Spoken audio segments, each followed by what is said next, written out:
Good evening बच्चों। कहते हैं कि तूफान ज्यादा होती है तो कश्ती डूब जाती है और यदि घमंड ज्यादा हो जाता है तो हस्ती डूब जाती है। कहते हैं कि तूफान ज्यादा होता है तो कश्ती डूब जाती है और यदि घमंड ज्यादा हो जाता है तो हस्ती डूब जाती है। इसलिए कभी भी घमंड नहीं करना चाहिए। ये तो वक्त है साहब, कब बदल जाए कुछ पता नहीं चलता। अब यदि वक्त आपका बुरा है तो आने वाला वक्त अच्छा भी होगा, और यदि अब आपका वक्त अच्छा चल रहा है तो क्या पता आने वाला वक्त बुरा भी हो सकता है। इसलिए आपको कभी भी घमंड नहीं करना है। जो चल रहा है, जो वर्तमान में आपके पास है, वो उसी में संतोष रखिए और अपनी मेहनत करते रहिए। मेहनत की कमाई यदि आप करते हो तो वो कभी बेकार नहीं जाती है। इसलिए कि आपको कभी घमंड नहीं करना है और जिस भी व्यक्ति की मदद की जरूरत हो वहां मदद करनी है और किसी की मजाक नहीं उड़ानी है। जैसे कोई गरीब व्यक्ति है तो वो कहाँ बैठा है, क्या कर रहा है, कभी भी उसकी मजाक नहीं उड़ानी चाहिए। वो वक्त होता है, वो परिस्थिति होती है कि ये कब बदल सकती है कुछ पता नहीं होता है। तो एक बात और है कि छत को बहुत गरूर था, छत को बहुत गरूर था छत होने का, एक मंजिल और बनी छत फर्श हो गया। तो रीजन ये है कि छत को घमंड था अपने पे कि मैं छत हूं और फर्श पैरों तले रहता है जो फर्श है। लेकिन जब उसके ऊपर एक मंजिल और बनी तो वो छत क्या हो गई, फर्श हो गई। इसलिए कभी घमंड नहीं करना है। ये परिस्थिति कब बदल जाए किसी को कुछ पता नहीं होता। चलिए हम क्या पढ़ रहे थे, तो हमने एक्सक्रीटरी सिस्टम के अंदर यूरिया का निर्माण किस तरह से होता है इस पे हमने देख लिया था।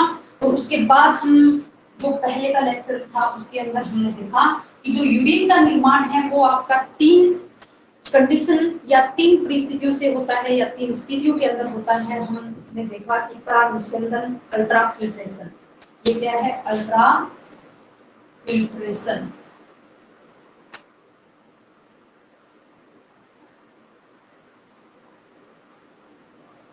अल्ट्रा फिल्ट्रेशन, ठीक है। और चयनात्मक पुनरावशोषण, सेलेक्टिव रीऑब्जर्वेशन, और फिर आपका तीसरी कंडीशन आती है स्त्रावण सीक्वेशन, ठीक है। इसके अंदर जो पिछला लेक्चर था वहां हमने क्या देखा था, परागनिषेधन यानी अल्ट्रा फिल्ट्रेशन कैसे होता है, और हमने उससे पहले जो यूरिया का निर्माण जो पढ़ा था, एक बार आप मेरे को बताइए वो यूरिया का निर्माण कहाँ हो रहा था। जल्दी से कमेंट बॉक्स के अंदर लिख दीजिए कि यूरिया का निर्माण आपका कहाँ हो रहा था, शरीर के कौन से भाग के अंदर हो रहा था। जल्दी से कमेंट में लिखिए। तो जब जो हमने यूरिया का निर्माण देखा था वो कहाँ हो रहा था, आपके यकृत की कोशिकाओं के अंदर हो रहा था। पहले अमोनिया बनी, अमोनिया से फिर क्या, यूरिया बनी। और अमोनिया भी किससे बनी, तो आपकी प्रोटीन जो है वो अमीनो अम्ल में टूटकर अमीनो अम्ल से अमोनिया का निर्माण होता है और फिर अमोनिया से यूरिया का निर्माण होता है। फिर जो आपकी यूरिया युक्त रुधिर है या जो शरीर द्रव्य है वो कहाँ आ जाता है, आपकी किडनी के पास आ जाता है। और किडनी की जो इकाई है वो है नेफ्रॉन्स। उस नेफ्रॉन के अंदर आता है अविवाही धमनी से, और फिर ये छलता है और अपवाही धमनी से जो छलने से पहले जो वो रुधिर है वो जो है आपका अपवाही धमनी से बाहर निकलता है, ठीक है। तो देखो ये छनता है, इस छनने की प्रक्रिया को ही फिल्टर का क्या अर्थ होता है, छनना। कोई भी पदार्थ छनना क्या कहलाता है, फिल्टर कहलाता है। तो यहाँ ये छन रहा है, छनित पदार्थ नीचे आ रहे हैं, इसको हम कहेंगे हिंदी के अंदर परागनिषेधन। ये हमने पिछले लेक्चर के अंदर देखा था कि इसके अंदर क्या है, दाब काम करता है। जो दाब क्या है, उस दाब के द्वारा इसको छाना जाता है। वो आपके दाब थे जीएचपी, बीसीओपी और आपका सीएचपी और NERP, net effective filtrate pressure. इससे पहले आपको पहले वाला लेक्चर देखना होगा जिससे आपको समझ में आएगा कि परागनिषेधन किस तरह से होता है, ठीक है। अब यहाँ आ गया आपका क्या, ग्लोमेरुलर निषेधन, यानी कि जो छन्ना हुआ पदार्थ है उसको हम बोलते हैं ग्लोमेरुलर निषेधन। इसका एक नाम और दिया जाता है, इसको क्या बोला जाता है, प्रारंभिक यूरिन, प्रारंभिक मूत्र। अभी तक यूरिन का निर्माण नहीं हुआ है, लेकिन ये जो छना है इससे ही यूरिन का निर्माण होगा, तो इसको हम बोलते हैं प्रारंभिक यूरिन। ठीक है, फिर इसके बाद देखो यहाँ से जो ये क्षनिक पदार्थ है, इसके अंदर क्या होगा, रीऑब्जर्वेशन होगा। ठीक है, क्या होगा, रीऑब्जर्वेशन होगा। कैसे कि देखो यहाँ जो रुधिर आ रहा है वो आपका पर मिनट, 1 मिनट के अंदर कितना, 1100 से 1200 ml के करीब आता है। कितना रुधिर आता है आपका, 1100 से 1200 ml, यानी 1 से 1.5 लीटर के बीच ये आपका रुधिर आता है। और उसके अंदर क्या होता है, 650 ml क्या होता है आपका प्लाज्मा पाया जाता है। यदि मान के चले 1200 ये है, तो उसके अंदर 650 650 ml क्या होता है, प्लाज्मा होता है। ये आपके यहाँ समझ में नहीं आ रहा है तो पीछे जब हमने रुधिर पढ़ा था वहां देखना, वहां क्या था, 55% प्लाज्मा था और 45% उस रुधिर का भाग कौन बना रही थी, आपकी रक्त कणिकाएं बना रही थी। ठीक है, तो जो यहाँ जो क्षमता है, ये जो रुधिर आ रहा है, रुधिर के अंदर क्या कितने पार्ट होते हैं, रुधिर के यदि भाग की बात करें तो आपकी एक तो प्लाज्मा प्रोटीन, सॉरी एक तो प्लाज्मा होता है और दूसरा क्या होता है, रुधिर कणिका। ठीक है, ये दो भागों से मिलकर बनता है रुधिर। ठीक है, रुधिर कणिका के अंदर हमने 3 प्रकार की कणिकाएं देखी, डब्ल्यूबीसी, आरबीसी, प्लेटलेट्स। प्लाज्मा के अंदर हमने क्या देखी, प्लाज्मा प्रोटीन तथा अन्य कार्बनिक तथा अकार्बनिक पदार्थ इसके अंदर देखे। ठीक है, तो ये जो रुधिर है, इस रुधिर का कौन सा भाग क्षमता है तथा कौन सा भाग नहीं क्षमता है, पीछे भी मैं इसके बारे में डिस्कस कर चुकी हूँ, लेकिन फिर भी मैं बता देती हूँ कि यहाँ जो क्षमता है वो आपका प्लाज्मा क्षमता है और प्लाज्मा के अंदर भी प्लाज्मा प्रोटीन नहीं क्षमती है। यदि आपसे पूछा जाए कि रुधिर का कौन सा पार्ट जो है ग्लोमेरुलर निस्यंदन के अंदर आता है, तो आपका प्लाज्मा प्रोटीन को छोड़कर जो प्लाज्मा है वो क्षमता है। तो यहाँ जो 650 ml प्लाज्मा जो आ रहा है, इसके अंदर इस ग्लोमेरुलर, इस बोमन संपुट के अंदर आ रहा है, तो उसमें से कितना छनेगा, पर मिनट आपका प्लाज्मा छनेगा 120 से 125 ml छनेगा। कितना, 120 से 125 ml छनेगा पर मिनट। इसको बोला जाता है glomerular filtrate rate. Glomerular filtrate rate, glomerular जो प्रानिसंदन दर, क्या बोलेंगे, ग्लोमेरुलर प्रानिसंदन दर। ठीक है, पूछा जाता है ग्लोमेरुलर प्रानिसंदन दर कितनी होती है, तो याद रखना कितनी होती है, 120 से 125 ml होती है। तो इतना जो छन के आता है यहाँ कितने, 1 मिनट के अंदर। अब यदि हम देखें कि 1 घंटे के अंदर कितना छनेगा, तो 1 घंटे के अंदर हम इसको 7 से गुना कर देंगे, क्योंकि 1 मिनट में इतना चलता है। तो 1 मिनट के अंदर मिनट होती है, 60 मिनट होती है, तो 60 से गुना कर देंगे।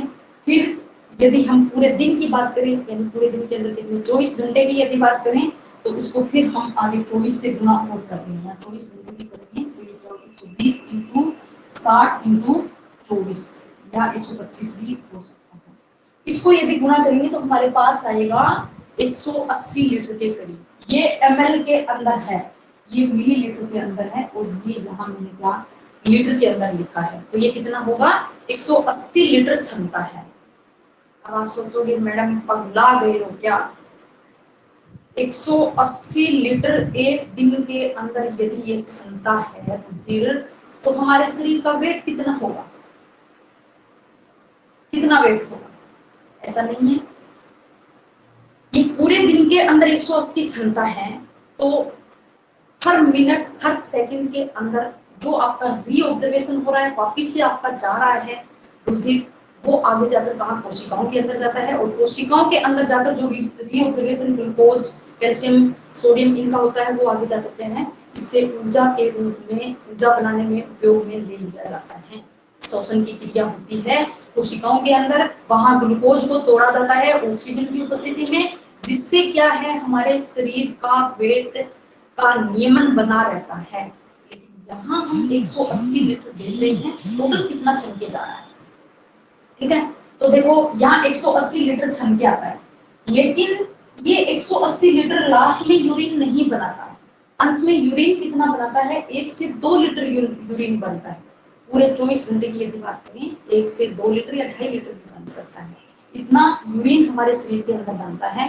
तो बाकी जो 178 लीटर का क्या हो गया, बाकी जो बचा 178 लीटर जो द्रव बचा उसका क्या होता है?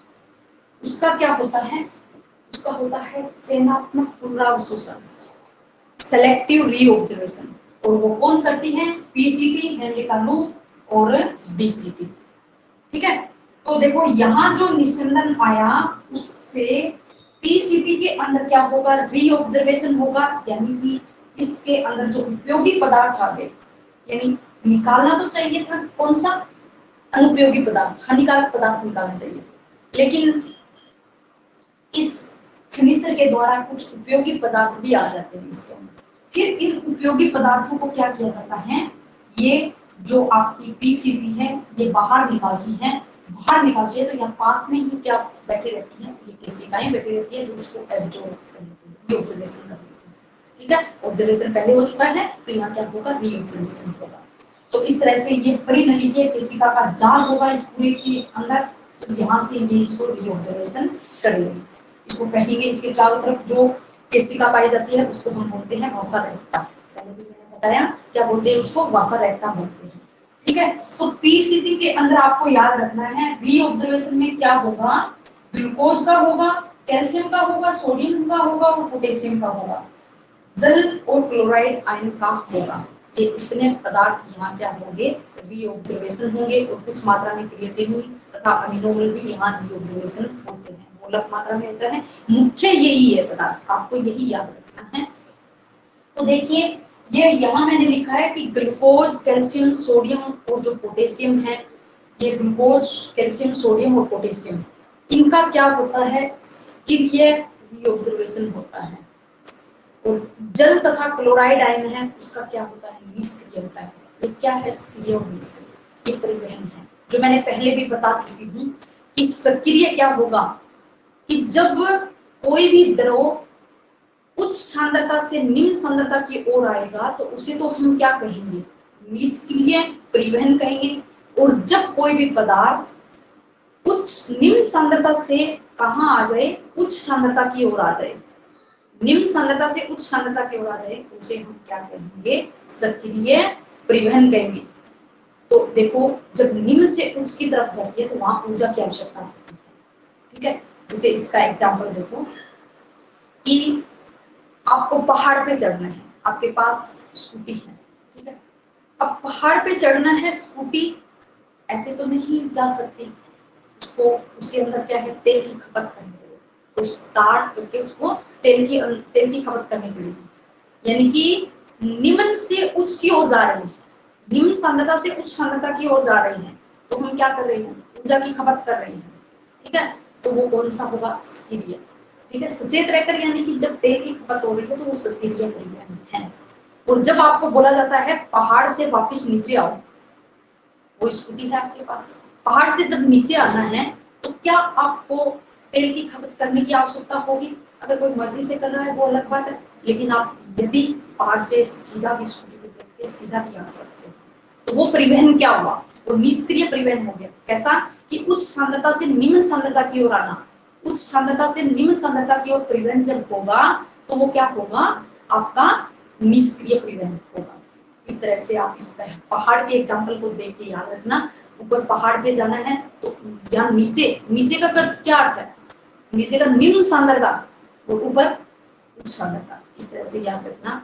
इससे सरल तो कुछ हो नहीं सकता। तो चलिए अब ये है निष्क्रिय और सक्रिय। क्वेश्चन पूछा जाता है कि निम्न में से निष्क्रिय परिवहन किसका होता है? एक नेफ्रॉन्स के अंदर, या एक नेफ्रॉन्स के अंदर निम्न में से निष्क्रिय परिवहन किस पदार्थ का होता है? नीचे ऑप्शन देंगे आपका सोडियम, पोटेशियम, क्लोराइड आयन और आपका कैल्शियम।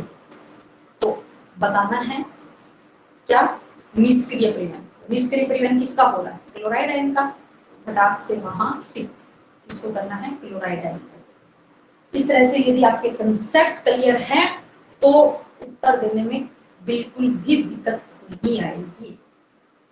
अब देखो यहाँ आपका द्रव आ गया, और एक बात बता दूं, यहाँ आपका जो रीऑब्जर्वेशन होगा, टोटल जो रीऑब्जर्वेशन है उसका कितना? 80 से 85% यहाँ रीऑब्जर्वेशन होता है।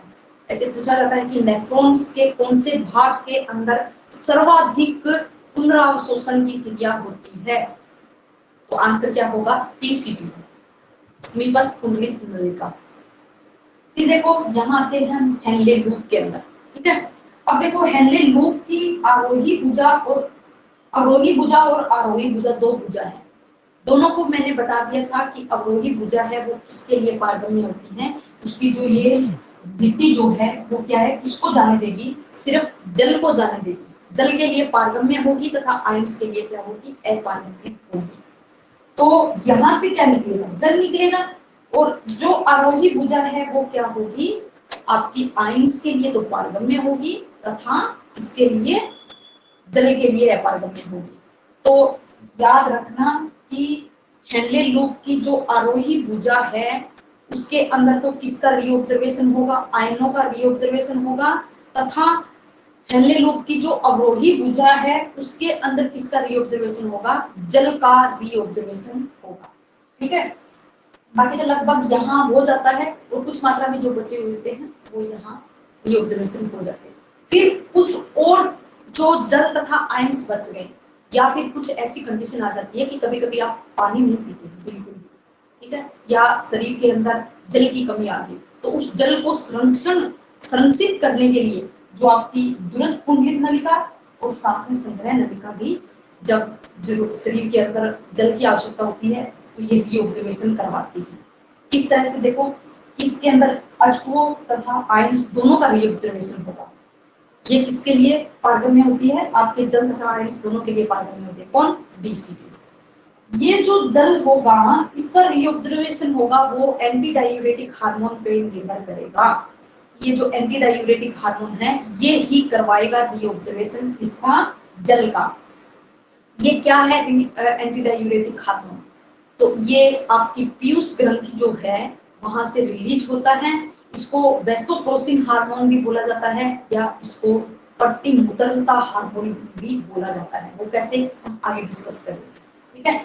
आपको याद रखना है कि जल का डीसीटी के अंदर रीऑब्जर्वेशन कौन करवा रहा है, एडीएच एंटी डायूरेटिक हार्मोन, ठीक है। फिर आपका आयंस है, इस आयंस पर भी कंट्रोल होता है, इसका एल्डोस्टेरोन हार्मोन, और ये कहाँ से रिलीज होता है, तो जो आपकी किडनी थी उसके ऊपर अधिवृक्क ग्रंथि थी, एड्रिनल ग्रंथि थी, उस वो रिलीज करती है उसके कोर्टेक्स भाग से। जो एड्रिनल ग्लैंड है, अधिवृक्क ग्रंथि है, उसके कोर्टेक्स भाग से एक हार्मोन रिलीज होता है जिसका नाम है एल्डोस्टेरोन हार्मोन। वो क्या करता है, आपके जो दूरस्थ कुंडलित नलिका है उसके अंदर आयनों को रीऑब्जर्वेशन करवाता है, ठीक है। तो देखो इस तरह से फिर ये यूरिन कहाँ आ जाएगा, ये आपका जो छलित पदार्थ है वो संग्रह नलिका के अंदर आ जाएगा। जब ये संग्रह नलिका के अंदर आ जाएगा तो ये कहलाएगा अंतिम यूरिन, या जिसको हम मूत्र बोलते हैं, ठीक है। इस तरह से ये था आपका चयनात्मक पुनरावशोषण, या आपका क्या है, सिलेक्टिव रीऑब्जर्वेशन। अब आगे का हम पढ़ते हैं स्त्रावण यानी सिक्रेशन। ये क्या होता है स्त्रावण या सिक्रेशन, तो यहाँ हमने क्या देखा कि अविवाहित धमनी जो है वो रुधिर ला रही है, ठीक है, यहाँ से जो हानिकारक पदार्थ है वो नीचे छोड़ रही है, बाकी जो बचा हुआ रुधिर वो कहाँ, यहाँ आ गया, ठीक है। तो जरूरी नहीं कि पूरा का पूरा क्षणिक पदार्थ नीचे ही छन जाएगा, कुछ मात्रा के अंदर क्या है आपका जो हानिकारक पदार्थ है इस अपवाहित धमनी के अंदर भी चला जाता है। तो फिर उसको कैसे निकाला जाता है, चलो देखिए कैसे निकालते हैं कि ये फिर आगे क्या है, केशिकाओं के अंदर बढ़ जाएगी, इसको बोला जाता है केशिकाओं के अंदर बढ़ जाती है, फिर आगे बोला जाता है परिनलिकीय केशिका जाल। ये जाल बना लेती है आगे भागों में बढ़कर, ठीक है। ये जाल फिर इससे डीसीटी तथा हेनले लूप तथा पीसीटी के चारों तरफ लिपटा रहता है, ठीक है। तो क्या है, इनके पास पास लिपटा रहता है, तो ये जो आपकी परिनलिकीय केशिका जाल जो आया, यहाँ से जो हानिकारक पदार्थ है वो कहाँ छोड़े जाते हैं, इस पीसीटी तथा हेनले लूप डीसीटी के अंदर छोड़ा जाता है। इसके यहाँ से जो यहाँ पदार्थ हानिकारक पदार्थों को छोड़ना ही क्या कहलाता है, सिक्रेशन कहलाता है, स्त्रावन कहलाता है, यानी हानिकारक पदार्थों का स्त्राव करना, छोड़ना, ठीक है, रिलीज करना। तो ये था आपका स्त्रावण सिक्रेशन। इसके अंदर कोई विशेष नहीं है कि इसके अंदर ये छोड़ता है वो छोड़ता है। ये आपका जो मूत्र निर्माण की 3 स्टेपों में हमने देखा वो आपका पूरा होता है।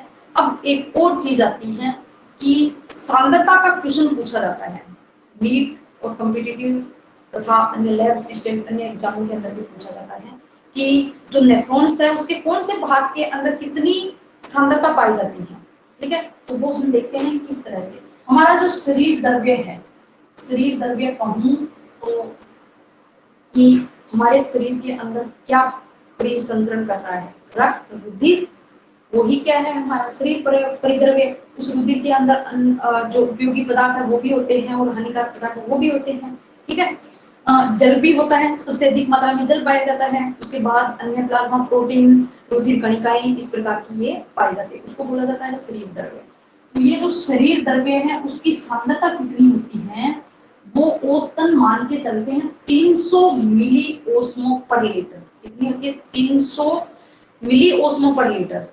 1 लीटर के अंदर 300 मिली ओस्मो उसके अंदर क्या पाए जाएंगे, विलेय पदार्थ पाए जाएंगे। सांद्रता केमिस्ट्री के चैप्टर के अंदर देखना आपको मिलेगा कि जब विलाय के अंदर विलेय को मिलाया जाता है तो क्या बनता है, विलयन बनता है। और एक बात याद रखना कि जब विलेय की मात्रा ज्यादा होती है तब क्या है, सांद्रता ज्यादा होती है। और जब विलेय की मात्रा कम होती है तो क्या है, उसकी सांद्रता भी कम होती है, उस विलेय की सांद्रता भी कम हो जाती है। ये आप याद रखना जिससे आपको यहाँ समझने में आसानी हो जाएगी। तो हमारी सांद्रता क्या है, 300 मिली ओस्मो पर लीटर। ठीक है, ये सांद्रता है शरीर द्रव्य की। अब देखो, अब मैंने क्या किया, ये शरीर द्रव्य लिया। ठीक है, ये शरीर द्रव्य लिया, इसकी सांद्रता कितनी है, 300 मिली ओस्मो पर लीटर। अब यदि इसके अंदर मैं क्या डाल दूं, जल डाल दूं। ठीक है, इसके अंदर मैंने क्या डाल दिया, जल डाल दिया, यानी विलाय की मात्रा ज्यादा हो गई और विलेय की मात्रा क्या हो गई, कम हो गई। अब बताओ, जब विलेय की मात्रा कम होती है तो सांद्रता पे क्या इफेक्ट पड़ेगा, क्या इफेक्ट पड़ेगा, जल्दी से बताओ कमेंट में। अभी मैंने बताया, अभी मैं बोल के भी तो नहीं पता। ओके, तो देखो 300 मिली ओस्मो पर लीटर है और इसके अंदर मैंने जल डाल दिया, यानी कि विलेय की मात्रा क्या हो गई, कम हो गई। विलेय की मात्रा कम हो गई तो सांद्रता भी क्या हो गई, कम हो गई। ठीक है, मान लिया 275 के करीब या 280 के करीब है आ गई सांद्रता। इसको हम क्या कहेंगे, ये जो सांद्रता है इसको हम बोलते हैं संप्रासरणी। यहाँ जगह नहीं है तो आप लोग अपने पेन या कॉपी रखना, उसके अंदर नोट कर लीजिए। ये जो 300 मिली ओस्मो पर लीटर होती है उसको बोला जाता है संप्रासरणी द्रव। अब इससे ये कम है तो इसको क्या बोलेंगे, अलपरासरणी द्रव। और अब यदि इससे मैंने जल को निकाल लिया, निकालते ही मैं जल को निकाला, जल की यहाँ क्या आ गई, कमी आ गई, यानी विलायक कम हो गया तथा विलेय क्या हो गया, ज्यादा हो गया। जल को विलायक बोला जाता है। ठीक है, तो क्या है, विलेय की मात्रा क्या हो गई, इसके अंदर ज्यादा हो गई। तो ज्यादा होगी तो मान लिया इसकी सांद्रता कितनी हो गई, लगभग 400 450 के करीब पहुंच गई या इससे भी अधिक हो गई, 1100 1200 1400 के करीब हो गई। ठीक है, तो उसको बोला जाता है अति प्रासरणी।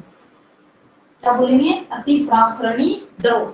आप नोट करना, मैं बोल रही हूँ कि जब 300 मिली ओस्मो पर लीटर होती है उसको बोला जाता है, उस द्रव को क्या कहेंगे, संप्रासरणी द्रव। जब हम उसके अंदर पानी डाल देते हैं या विलेय की मात्रा को क्या कर देते हैं, कम कर देते हैं, तो क्या कहेंगे उसको, जैसे 275 पे आ गई सांद्रता। ठीक है, तो उसको क्या कहेंगे, अलपरासरणी द्रव। और जब उसके अंदर से हम पानी को निकाल लेते हैं तो उसके अंदर क्या है, विलेय की मात्रा क्या हो जाएगी, पानी को निकालेंगे तो ज्यादा हो जाएगी, उसको फिर हम बोलेंगे अति प्रासरणी द्रव। ये एक बार में समझ में नहीं आएगा, मैं बार बार बोल रही हूँ, आप इसको 2 बार 3 बार देखोगे फिर पूरा समझ में आ जाएगा। ठीक है, तो अब देखो, ये इस जो नेफ्रॉन्स है उसके अंदर द्रव की क्या कंडीशन रहती है, अलग अलग जगह पे क्या क्या कंडीशन रहती है सांद्रता के तौर पे हम देखेगा। देखो यहाँ जो रुधिर आ रहा है, ये शरीर द्रव्य, इसकी सांद्रता कितनी है, 300 मिली ओस्मो पर लीटर। फिर जो यहाँ आएगा तो यहाँ पीसीटी के अंदर देखो आयंस भी रिव्यू ऑब्जर्वेशन हो रहा है और साथ में क्या है, आपके जल भी रिव्यू ऑब्जर्वेशन हो रहा है। अब यदि कोई भी विलयन है, उसमें से मैंने विलेय तथा विलायक दोनों के कणों को मैं बाहर निकाल लूं या दोनों को बराबर मात्रा में मैं बाहर निकाल लूं, तो क्या उसकी सांद्रता पे इफेक्ट पड़ेगा? नहीं पड़ेगा, क्योंकि मैं दोनों को बाहर निकाल रही हूँ। ठीक है, यानी कि उसकी मात्रा, पूरे विलयन की मात्रा कम हो जाएगी, लेकिन विलेय या विलायक पे कुछ प्रभाव नहीं पड़ेगा, वो तो उतनी ही मात्रा में विलेय हुए होंगे। ठीक है, तो यहाँ कुछ फर्क नहीं पड़ता है, कुछ प्रभाव नहीं पड़ता है। तो यहाँ जो पीसीबी के अंदर जो द्रव है वो क्या है, 300 मिली ओस्मो पर लीटर। तो पूछा जाता है कि पीसीटी समीपस्थ कुंडलित नलिका के अंदर जो द्रव पाया जाता है उसकी सांद्रता कैसी होती है? ऑप्शन में देगा समप्रासरणी, अलपरासरणी, अतिप्रासरणी, निम्न में से कोई नहीं। तो कैसा होगा? समप्रासरणी, क्योंकि यहाँ सांद्रता पे कुछ इफेक्ट नहीं पड़ रहा है। ठीक है, फिर देखो हेनले लूप की भुजा के अंदर आएगा। कौन सी भुजा के अंदर? और अवरोही भुजा के अंदर। अब पता है अवरोही भुजा क्या करती है? आपके पानी को निकालती है, जल को निकालती है। यानी कि जल एक क्या है? विलायक है। तो विलायक की मात्रा कम होती जाएगी और विलेय की मात्रा क्या है? बढ़ती जाएगी, जिससे क्या है, समप्रासरणी से ये कैसा होता जाएगा? अति प्रासरणी द्रव होता जाएगा। जैसे देखो यहाँ से जल निकला, ये 400 पे पहुंच गया, फिर 600, 800, 1000, 1200 और 1400। ठीक है, यहाँ ये जो समतल है, यहाँ किसी भी प्रकार का ये ऑब्जर्वेशन नहीं होता। फिर आगे की आरोही भुजा के अंदर ये ऑब्जर्वेशन होता है, किसका? आयनों का री ऑब्जर्वेशन होता है। इसका आयनों का री ऑब्जर्वेशन होता है, जल का री ऑब्जर्वेशन नहीं होता है। अब जो यहाँ दरों के अंदर क्या थी? विलेय की मात्रा ज्यादा थी। अब इस विलेय की मात्रा को मैं धीरे धीरे करके क्या निकालती जाऊंगी, जिससे क्या है, विलय की मात्रा बढ़ती जाएगी और विलेय की मात्रा कम होती जाएगी। तो ये द्रव यहाँ अति प्रासरणी था, वो धीरे धीरे करके जिसे अपनी सांद्रता घटाता जाएगा, 1400, 1200, 1000, 800, 600, 400। ठीक है, यहाँ आकर ये हो जाएगा 400 के करीब। तो ये समप्रासरणी, जैसे यहाँ 300 मिली ओस्मो पर लीटर हो गया, तो 300 पे हम क्या कहेंगे? इसको समप्रासरणी द्रव। तो हेनले लूप के अंदर कैसा आपको देखने को मिला द्रव? ऐसा अति प्रासरणी द्रव। ठीक है, फिर देखो यहाँ जो आपकी बीसीडी है, दूरस्थ कुंडलित नलिका के अंदर दोनों पदार्थ निकल रहे हैं, जल भी निकल रहे हैं और आपके आयंस भी निकल रहे हैं, तो इसके तो कुछ प्रभाव नहीं पड़ेगा सांद्रता। ठीक है, हो ही रहेगी समप्रासरणी द्रव। अब पूछें कि बीसीडी के अंदर कैसी होती है, तो समप्रासरणी द्रव। ठीक है, फिर ये जो संग्रह नलिका के अंदर जाएगा, जब हम पानी नहीं पीते हैं, अपने शरीर के अंदर पानी की कमी होती है, तो जल को संरक्षित करने के लिए ये संग्रह नलिका क्या करती है? उसको सक्रिय विधि के द्वारा क्या निकालती है? आपका जल को निकालती रहती है, री ऑब्जर्वेशन करवाती रहती है। ठीक है, तो इसकी री ऑब्जर्वेशन यानी कि जल को निकालेगी, यहाँ इस यूरिन के अंदर जल की मात्रा को कम करेगी, तो इसकी सांद्रता क्या हो जाएगी? सॉरी, उसकी सांद्रता क्या हो जाएगी? कम हो जाएगी। सांद्रता कम होगी तो कितनी आ जाएगी? लगभग 275। इस 275 के हम कहेंगे अलपरासरणी द्रव कहेंगे। ठीक है, तो ये था आपका कि सांद्रता किस तरह से चेंज होती रहती है। ठीक है, अब हम पढ़ते हैं कि यहाँ जो आपका यूरिन आया, उसके अंदर क्या क्या है, क्या क्या पाया जाता है खनिज पदार्थ के रूप में। ठीक है, तो हम देखें, सबसे अधिक मात्रा में जल होता है, 95% होता है। तो फिर कार्बनिक लवण और अकार्बनिक लवण। कार्बनिक लवण का अर्थ है कि उस लवण के अंदर कार्बन की मात्रा हो, ठीक है, तो उसको बोला जाता है कार्बनिक लवण। जिस लवण के अंदर कार्बन की मात्रा नहीं हो उसको हम कहेंगे अकार्बनिक लवण। तो कार्बनिक लवण की मात्रा कितनी होती है? आपकी 0.5% होती है, अकार्बनिक की 1.5% होती है। ठीक है, यूरिया की यदि बात करें तो 2.6% होती है, यूरिक अम्ल की यदि बात करें तो 0.5% होती है, और आपकी अमोनिया जो है वो कम मात्रा में होगी, 0.25% होगी। क्यों? क्योंकि हमारा शरीर क्या करता है, अमोनिया को यूरिया के अंदर चेंज कर देता है। यकृत की कोशिकाएं हैं वो अमोनिया को यूरिया के अंदर चेंज कर देती है। ठीक है, कुछ मात्रा में जो बची हुई अमोनिया है वो निकलती है, बहुत कम मात्रा में होती है, 0.5% होती है। बाकी जो अन्य क्रिएटिनिन या बिलीरुबिन, बिलीवर्डिन, वर्णक भी होते हैं तो वो अलग मात्रा में पाए जाते हैं। इस तरह से ये मुख्य मूत्र के भाग है, यूरिन के भाग, उसके अंदर क्या क्या पाया जाता है, ये संगठन मूत्र का है। ठीक है, इसको फटाक से नोट कर लीजिए, फिर हम थोड़ा और देख लेते हैं। इसको फटाक से नोट करो।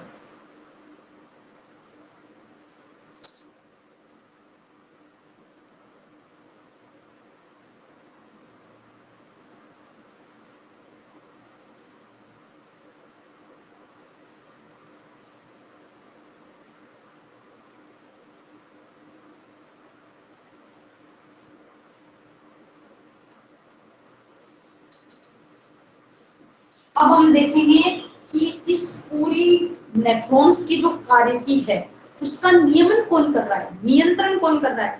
इसके अंदर यदि जल की मात्रा ज्यादा हो जाए तो उसका जल का ज्यादा अवशोषण कौन करा रहा है, और यदि इसके अंदर जल की मात्रा कम हो जाए तो जल का रीऑब्जर्वेशन है वो कम कौन करा रहा है। ठीक है, तो उसका हम नियमन पढ़ेंगे, इसका किडनी का नियमन,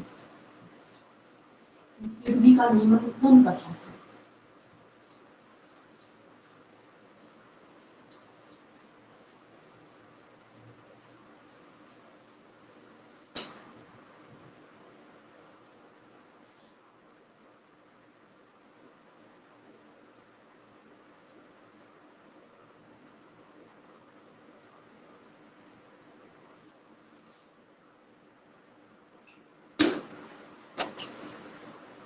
इसका नियमन हम देखेंगे तो इन ब्रेकअप की यानी किडनी का नियमन दो प्रकार के हार्मोनों के द्वारा होता है, दो प्रकार से होता है। ठीक है,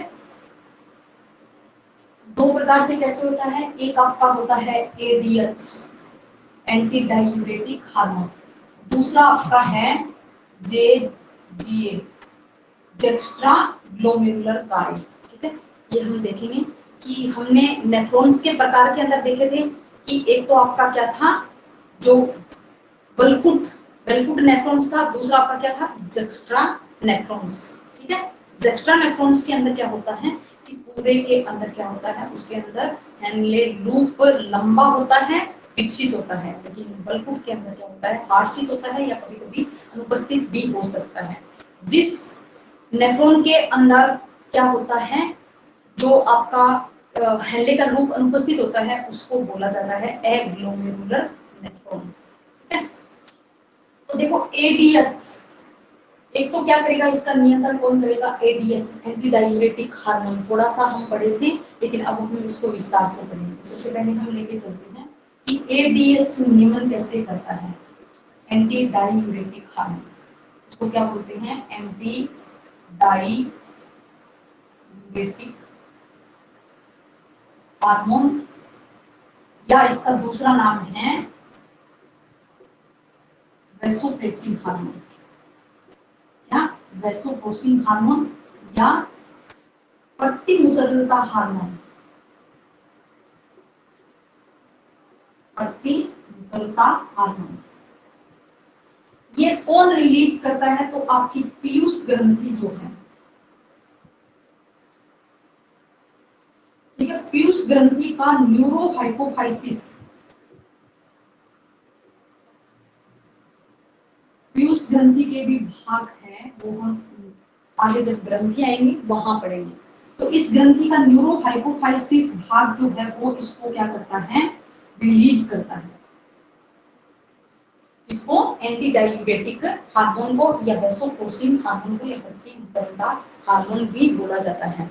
ठीक है, तो ये हमारे शरीर में किस तरह से नियंत्रण करता है, तो हम देखते हैं कि जब हम क्या करते हैं पानी कम पीते हैं या हमारे शरीर के अंदर पानी की मात्रा क्या है कम हो जाती है, तो जैसे ये हमारे नहले का लूप था, ये आपकी क्या थी दुरुस्त हो गया।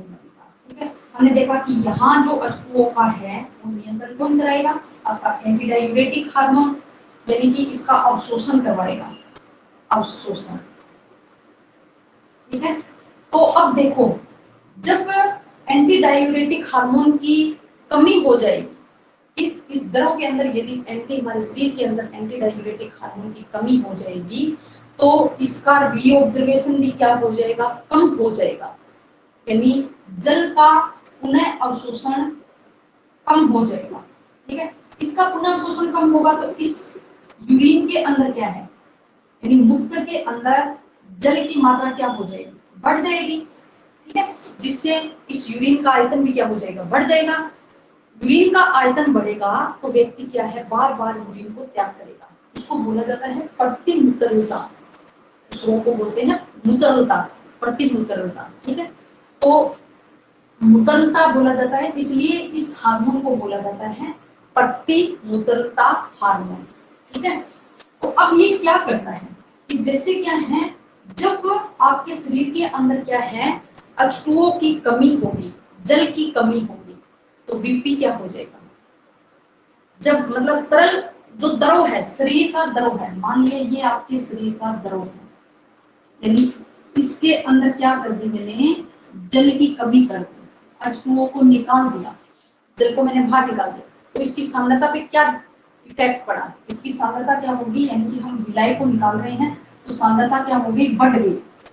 सांद्रता बढ़ेगी तो इसका प्रवाह जो है वो क्या हो जाएगा, कम हो जाएगा। मतलब प्रवाह कहें तो ब्लड प्रेशर, इसका दाब जो है वो क्या हो जाएगा, कम हो जाएगा, यानी बीपी लो हो जाएगी।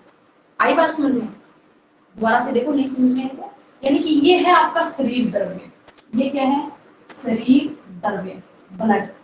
ठीक है, इसके अंदर से यदि मैं H2O की कमी कर रही हूँ, कमी कहें तो हम दिन में पानी नहीं पीते हैं, और अब तो वैसे भी गर्मी का टाइम आ गया तो पानी की सबसे ज्यादा आवश्यकता होती है हमारे शरीर को, लेकिन हम नहीं पीते हैं, कुछ काम करते रहते हैं या टाइम ही नहीं मिलता है। सब लोग ऐसे बोलते हैं कि हमको इतने बिजी रहते हैं, पानी पीने का टाइम ही नहीं मिलता, तभी तो हमारे शरीर के अंदर बहुत सारे रोग उत्पन्न हो जाते हैं। तो मैं आप लोगों को कहूंगी कि जितना ज्यादा आप पानी पियोगे बार बार, उतना ही आपके शरीर के अंदर से जो हानिकारक पदार्थ है वो छनते जाएंगे, निकलते जाएंगे। ठीक है, 2 टाइम आपको नहीं पीना है, एक तो खाना खाने से जस्ट पहले नहीं पीना है, और एक खाना खाने के बाद 1.5 घंटे तक पानी नहीं पीना है। ठीक है, तो इसका क्या है कि ये जब सांद्रता बढ़ गई तो इसकी बीपी क्या हो गई, लो हो गई, यानी ब्लड प्रेशर आपका क्या हो गया, लो हो गया। अब ये जब ब्लड प्रेशर लो होगा तो ये जो आपका नियंत्रण या संदेश कहाँ पहुंचेगा, पीयूष ग्रंथि के पास। पीयूष ग्रंथि क्या रिलीज करेगी, एंटी डायूरेटिक हार्मोन रिलीज करेगी। क्या रिलीज होगा, एंटी डायूरेटिक हार्मोन रिलीज होगा। फिर ये एंटी डायूरेटिक हार्मोन रिलीज होगा तो इसकी मात्रा क्या हो जाएगी, बढ़ जाएगी शरीर के अंदर, इसकी मात्रा बढ़ेगी तो ये जो री ऑब्जर्वेशन किसका, पुनः अवशोषण जल का ज्यादा हो जाएगा, यानी जल का क्या हो जाएगा, पुनः अवशोषण ज्यादा मात्रा में बढ़ेगा। हमारे शरीर के अंदर क्या है, जल की मात्रा बढ़ती जाएगी, इसलिए इस सांद्रता को क्या किया जाता है, नियमन किया जाता है। फिर जो आपकी जो सांद्रता बढ़ी थी वो क्या हो जाएगी, घट जाएगी, जिससे बीपी वापिस से क्या है, अपने नियमन स्तर पर आ जाएगी। इसीलिए तो बोला जाता है कि जो नेफ्रॉन्स जो है वो क्या करते हैं, शरीर द्रव्य की सांद्रता का नियमन करते हैं। इस तरह से ये था आपके एंटी डायूरेटिक हार्मोन किस तरह से कार्य करता है। ठीक है, आज के लिए इतना ही। कल हम पढ़ेंगे कि ये जक्स्ट्राग्लोमेरुलर काय जो है ये किस तरह से कार्य करता है तथा ये किस तरह से इस यूरिन का नियमन करता है, इस पूरे नेफ्रॉन्स का नियमन करता है। ठीक है, आज के लिए इतना ही। पढ़ते रहिए, टेक केयर।